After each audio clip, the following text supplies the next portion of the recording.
sessions with visual artist and poet Danny Simmons. Mr. Simmons is here to help us kick off our Black History Month celebration at Claflin University. Today, he will share with us his wisdom and love of the arts, humanities, and entrepreneurship. So things in your life just happen. They're not always grand plans. You know, I run 3 art galleries right now.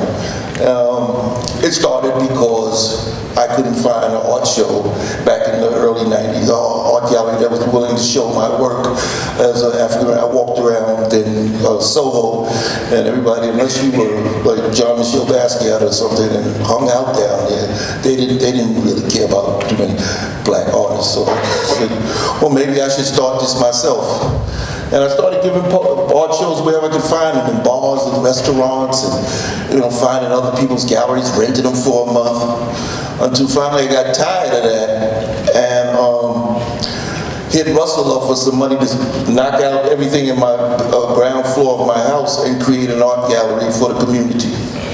And so that started my first art gallery, and then from there we now have 3. And this experience here at Claflin, other than just having my work here, but when I found out the information about students like y'all made the bricks that made this building, it made this whole thing really, really special.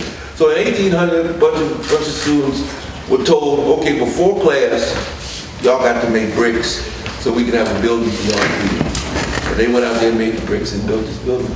And I just find that incredible, because I don't care if you're painting a flower, or you're painting something totally out of your imagination. Like I'm saying, it's a personal experience, and it's courageous to put your personal experiences out in front of the world. Follow what feels good to you. See, the question that probably might come later on that I'm going to is, how do you be successful as an artist? People, it's a question that I always get.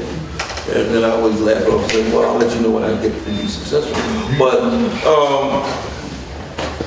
the thing that makes an artist successful, whether it's recognition or not, is finding your own voice as an artist.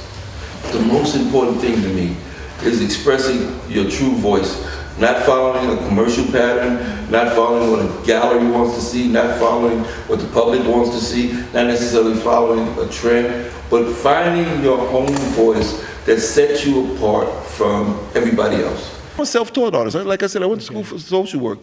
There are a lot of great artists who don't get in the mainstream galleries, in the mainstream music, that are excellent, excellent artists. And we need to be able to provide that for our community, for our kids. Art is a very healing and transformative thing. It changes communities, it changes people's lives.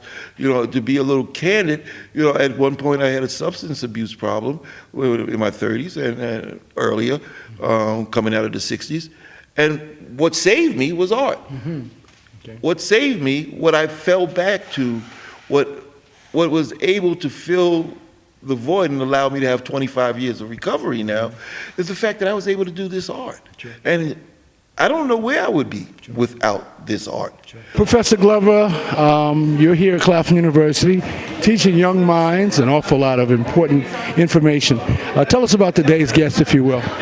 Today we have Danny Simmons, one of the Simmons brothers, and he has been presenting his work for over 30 years, and he's presenting it here at Off the Rose Museum.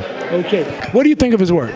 I love his work. I love how he used different collages, different fabrics, different paints. It's very strong concept, very strong pieces. Now, what do you think about today's fantastic presentation? And tell me if you've been inspired by the life and works of this great professor who's visiting with us today, Professor Danny. I have. To tell you, from the moment I first stepped into this, to the Arthur Rose Museum a few days ago, when we were unpacking the show, immediately I was affected by the energy of the work and the passion that's behind it. Art has a very unique way of speaking to the spirit, and it's a way of communicating to the spirit. It's even beyond words.